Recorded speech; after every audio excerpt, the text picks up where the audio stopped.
Hey everybody, welcome to my channel. My name is Kaori, and today we are going to be taking a look at the Gundam Universe ASW-G-08 Gundam Barbatos Lupus Rex from Mobile Suit Gundam Blooded Orphans. This figure was provided by Beast of the East Collectibles to review, so let's do just that. I already took the figure out of the packaging for your viewing pleasure, and we can take a quick look at the details before going into what this figure comes with. This figure is priced at $39.99 as of the recording of this video, and is in a significantly larger package than the other figures in this wave. Another figure in this wave is the Shining Gundam, as well as the Gundam Aerial. So one of the accessories that he comes with is, of course, his backpack, which just pegs into his back like so. And of course, this model also utilizes this tail blade piece, and that just slots in like so. And there he is, put fully together. And now we can take a look at a couple of the other things that he comes with. Every figure in this line comes with a little piece for a tamashi or flight stand. And that would be this little tiny piece right here. And that will just clip under into this section here onto a flight stand. And it also comes with one for the blade, or the sword, or the mace if you want. And that can also be put on a stand. And so I don't forget, we will do that right now. I just have one of the cheap tamashi stands off to the side, and they just peg in right here. And then you can just slot it. There is little grooves that will kind of click into place, but now you have him on a flight stand, and you can do a lot more aerial dynamic poses if you so choose. So we'll just pop that off for the remainder of the review. And then the other things that he comes with are an additional pair of hands, which are gripping hands.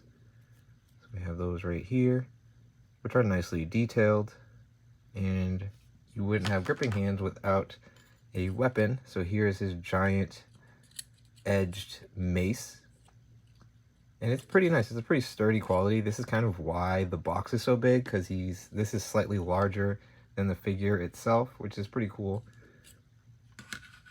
As for the articulation for this figure, it's actually pretty good, considering some of the previous releases have been pretty lackluster or very hindered. So in the head, it's pretty expressive. It's just on a little ball, but because of how it's designed, it rotates and rocks around pretty nicely. You can look up pretty good, and you can look down really good. And again, he has some emotion or attitude, and there is a little bit of movement on his neck, so you can get a little bit more range there as well. So that is very helpful. Coming to the shoulders, if you pop that off, the little ball joint, you get over horizontal, and these are just on little ball pegs, so they will pop off or not, but they just kind of wiggle around. You have a bicep swivel. You have your elbow here, so there's the single and then the double, so that is pretty good. Your wrists are on just little ball pegs, so they can go forward and back, in and out. Coming to the torso, which is more of the limitations of the figures in this line, you do get side to side, a tiny bit of crunch forward, really not much, more going back than forward.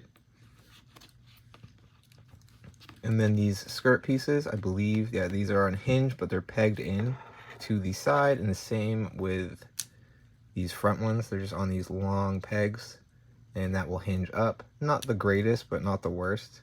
You can get these side ones out of the way much easier than the front ones, and we will do that so we can show you the leg range. You can go, do have drop down. You can go out to the side about like that. I don't think you can do the splits, but you can get pretty close, which is pretty good. And there's a thigh swivel, and this whole thing rotates too. And then you got your knee, which also works pretty well. And then coming to the ankle, there's a ball joint right here and a ball joint down here, so that helps quite a bit. It's not the most posable, but it is like pretty fluid as far as this Gundam Universe line goes. There's also kind of a pseudo butterfly in here due to how the shoulders kind of float around. Not the shoulders, the arm in the socket. Let's get you kind of just stood up.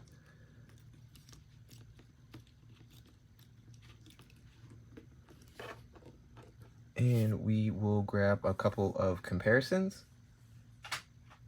The first one being the previous review of the Gundam Universe line, being the EX Gundam from Requiem for a Dream. And he's about a head taller than this one. I added panel lining to this, but yeah. Next up will be the Gundam Universe.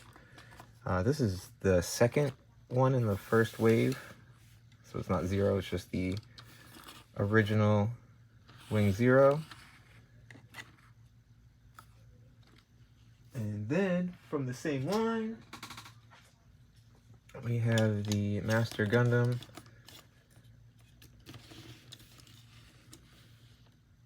He's taller than everybody, like minus these head points. He's still like a good head taller. So he's got some good height. We'll also do this little crab guy from a smaller workshop. This is the Azura, or kind of based off Rampage, so he's much smaller, but that's a good comparison because he's a mecha. Oops. Next we will do the Lucky Cat Microcosmos Beast Lord in black. Still taller than him. The Good Smile Company Gridman from their DX Legatai line. These two are about the same height. He's a little bit taller. His tail is knocking that. We also have the Flame Toys Farai Red Ranger model kit from their Power Ranger model kit line. That's how they look together. Another smaller company is Blockies. Here's their Galaxy version of Ultraman Dyna. So he is significantly smaller. And then for something even smaller is the Galaxy Defender version, Optimus Prime from Blockies.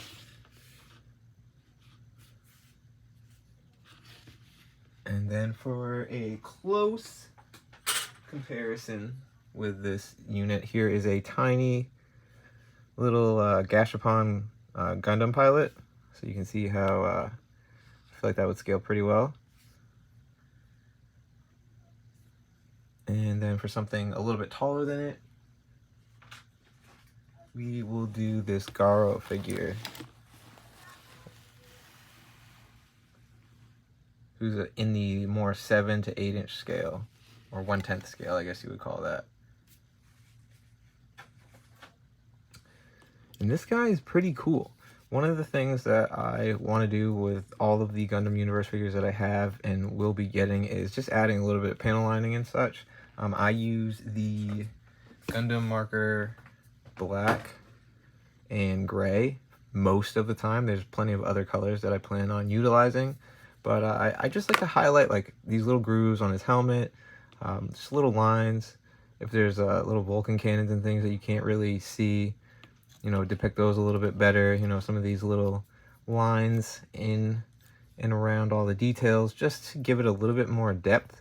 And I'm definitely going to do that, a couple of pieces of that, and we will be right back. And so here he is after roughly 10 minutes, just highlighting little tiny divots in some of the sculpt just to, I don't know, highlight some of those areas and kind of see where I'd like to go back and really focus. You know, I did a couple on the blade for the tail and on the arms, on the front of the visor or the crest, a little bit on the chest, on the side panels. You know, there's a lot of them on the back, like a lot of hidden nice detail on the back.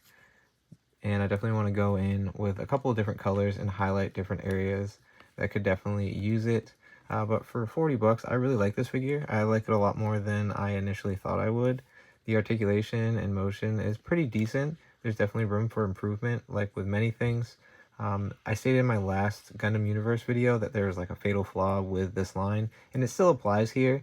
These front skirts and the front torso are definitely very limiting, and the legs could probably use to bend a little bit further, especially for a very agile mobile suit as Lupus Rex. There is other versions of Lupus or Barbatos. This is his like final form, I guess you would say. My preferred form because he's like full primal and it looks excellent.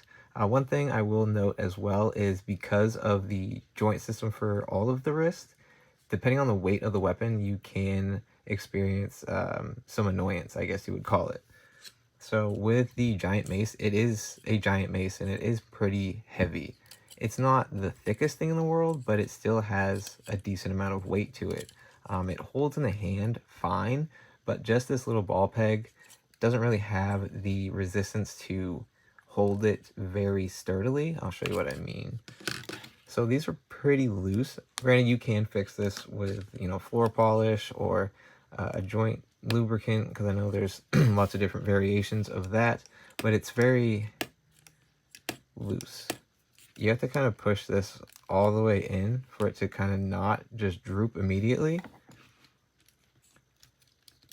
But I mean, he can still like dual wield it. It's just absolutely massive. I'm gonna take this off for the remainder of the review because it's just bumping into stuff.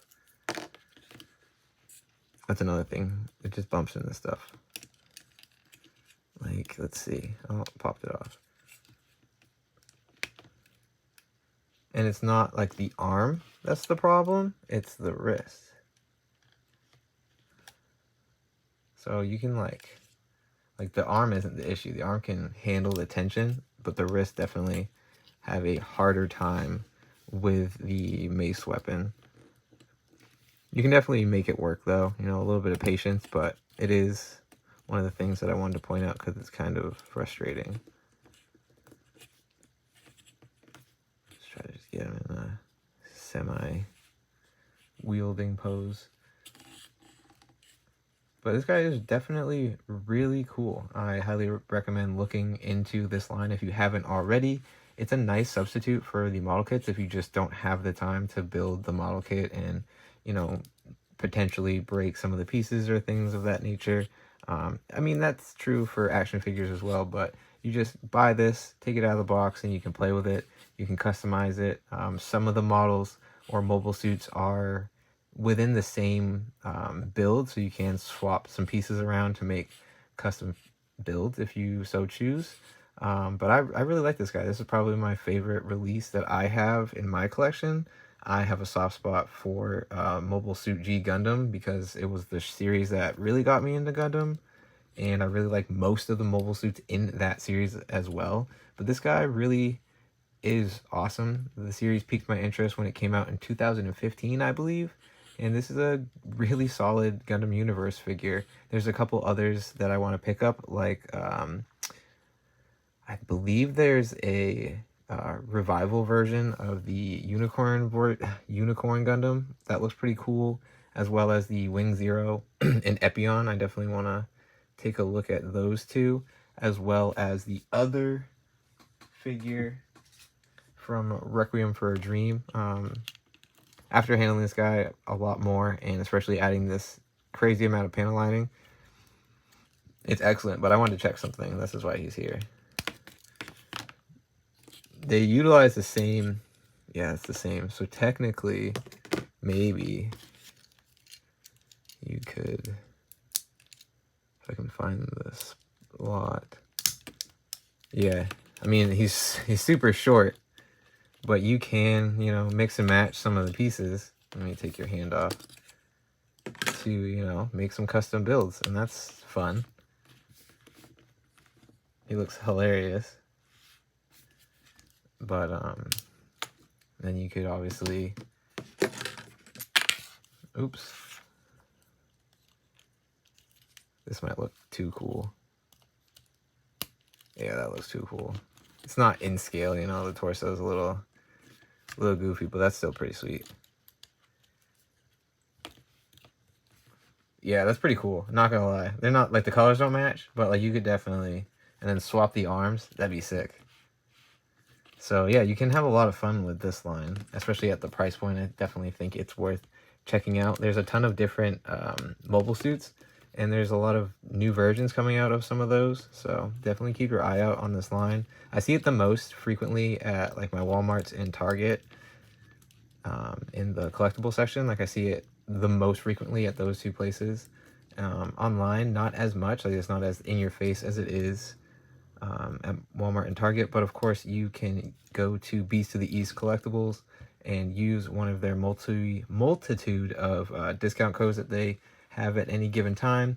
I believe if you go to their Instagram and Facebook, it's normally like FB5 or Insta5, depending on what it is, obviously. But definitely follow them, and they have a ton of different mobile suits. They have Soul of Chogokin. There's tons of Godzilla, Ultraman, Kamen Rider, and they've been adding things slowly as they build their business up, because it is a small business. So again, definitely go support your small or local businesses, especially during this time in our collector economy and community. So here he is, Barbatos Lupus Rex from the Gundam Universe line. Definitely a solid release for that line. Still has the same flaw as most of them, but I think it gets away with it a lot better due to the build and the character itself.